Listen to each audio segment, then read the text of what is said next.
Assalamualaikum warahmatullahi wabarakatuh.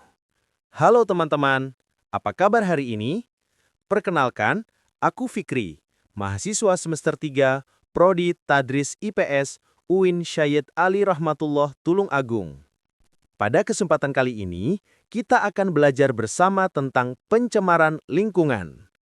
Ini adalah materi yang sangat penting, karena berkaitan langsung dengan kehidupan kita sehari-hari. Kita akan memahami apa itu pencemaran lingkungan, mengenali jenis-jenisnya, melihat dampaknya bagi manusia dan alam, serta mengetahui beberapa fakta menarik yang mungkin belum kalian ketahui. Di akhir, akan ada beberapa soal untuk menguji pemahaman kalian. Jadi, yuk kita belajar dengan semangat dan mulai materi hari ini. Teman-teman, apakah ada yang tahu tentang pencemaran lingkungan?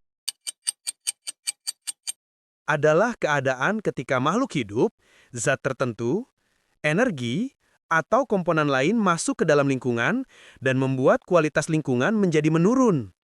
Kalau lingkungan sudah tercemar, tempat tinggal kita bisa menjadi tidak nyaman, tidak sehat, bahkan berbahaya. Bukan hanya bagi manusia, tetapi juga bagi hewan dan tumbuhan. Karena itu, penting sekali bagi kita untuk menjaga lingkungan agar tetap bersih dan aman. Sekarang, mari kita lihat apa saja penyebab pencemaran lingkungan. Penyebab utamanya sebenarnya berasal dari aktivitas manusia sendiri, teman-teman. Misalnya, membuang sampah sembarangan, asap dari kendaraan dan pabrik, penggunaan pestisida berlebihan di bidang pertanian, limbah rumah tangga maupun limbah industri, dan juga penebangan hutan serta pembakaran sampah. Semua kegiatan ini, kalau tidak dikendalikan, bisa merusak lingkungan dan membahayakan makhluk hidup di dalamnya. Sekarang perhatikan baik-baik ya, kita akan mulai membahas jenis-jenis pencemaran. Kita mulai dengan pencemaran air terlebih dahulu. Pencemaran air terjadi ketika air tercampur dengan zat-zat berbahaya seperti sampah, limbah rumah tangga, limbah pabrik, atau pestisida dari lahan pertanian. Jika air sudah tercemar, air itu tidak bisa lagi kita gunakan untuk minum, mandi, atau kegiatan sehari-hari. Bahkan air yang kotor bisa menimbulkan berbagai penyakit yang membahayakan kesehatan. Karena itu, kita semua harus ikut menjaga kebersihan sungai, danau, maupun sumber air lainnya. Air bersih adalah kebutuhan kita semua. Teman-teman, coba perhatikan ya. Mengapa udara kok ada debunya ya? Apakah ada yang mencampurnya? Jawabannya, tidak. Itu adalah efek dari pencemaran udara. Pencemaran udara terjadi ketika udara yang kita hirup setiap hari tercampur dengan zat berbahaya, seperti asap kendaraan, asap pabrik, atau pembakaran sampah. Zat-zat ini membuat udara menjadi kotor dan tidak sehat. Kalau kita terus menghirup udara yang tercemar, kesehatan kita bisa terganggu, begitu juga lingkungan di sekitar kita. Oleh karena itu, penting sekali bagi kita untuk mulai peduli dan mengurangi kegiatan yang menyebabkan polusi. Sekarang, kita lanjut ke jenis pencemaran lingkungan yang berikutnya, yaitu pencemaran tanah. Teman-teman, pencemaran tanah terjadi ketika sampah, plastik, bahan kimia, atau bahkan limbah elektronik masuk dan meresap ke dalam tanah. Jika tanah sudah tercemar, tanah tersebut bisa menjadi rusak, tidak subur, dan akhirnya sulit untuk ditanami. Kalau pencemaran tanah ini terus dibiarkan, dampaknya bisa merusak ekosistem dan mengganggu kegiatan pertanian yang sangat kita butuhkan. Jadi, pentingnya untuk menjaga tanah tetap bersih dan bebas dari bahan berbahaya. Dari pemaparan materi di atas, pencemaran lingkungan tentu memiliki banyak dampak yang merugikan. Pencemaran udara dapat menyebabkan gangguan bagi pernafasan kita. Hal ini disebabkan karena adanya zat-zat yang masuk ke rongga pernafasan kita. Efeknya kita bisa terserang batuk, asma, bahkan penyakit paru-paru. Selanjutnya, pencemaran air dapat menyebabkan penyakit seperti diare, gatal-gatal, keracunan, dan mengancam kehidupan makhluk air. Hal ini terjadi karena air yang biasa kita gunakan sudah tidak aman dan layak untuk kita jadikan aktivitas sehari-hari akibat dari pencemaran tadi. Sementara, pencemaran tanah membuat tanah tidak subur, mengganggu pertanian, dan berbahaya jika bahan kimianya meresap ke dalam air tanah. Jika semua pencemaran ini terus dibiarkan, kualitas hidup manusia dan hewan akan semakin menurun. Karena itu, kita harus lebih peduli dan menjaga lingkungan bersama-sama. Teman-teman, aku ada informasi menarik nih tentang pencemaran lingkungan. Yuk, simak baik-baik. Yang pertama, ada fakta menarik dari pencemaran air.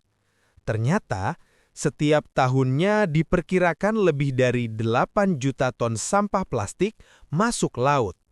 Data ini disampaikan oleh United Nations Environment Programme, UNEP, yang menegaskan bahwa sebagian besar plastik tersebut berasal dari aktivitas manusia di daratan. Sampah plastik yang awalnya dibuang ke sungai dapat terbawa arus hingga menempuh jarak ribuan kilometer sebelum akhirnya bermuara di lautan. Di perairan, plastik yang tidak terurai dengan cepat akan pecah menjadi serpihan sangat kecil yang disebut mikroplastik. Mikroplastik ini dapat dengan mudah termakan oleh ikan, kerang, dan biota laut lainnya. Yang lebih mengkhawatirkan, penelitian dari World Wildlife Fund menunjukkan bahwa manusia dapat mengonsumsi mikroplastik melalui makanan laut yang kita makan sehari-hari.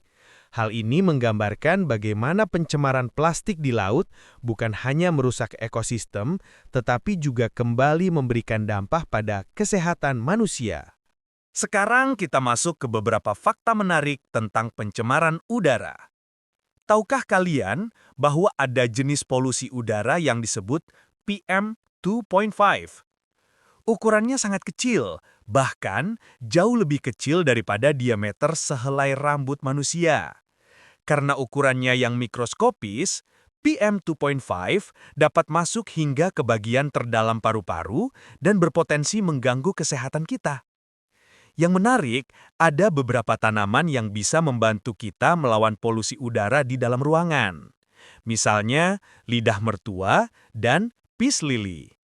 Kedua tanaman ini mampu menyerap zat berbahaya di udara dan membuat kualitas udara di rumah menjadi lebih bersih dan segar.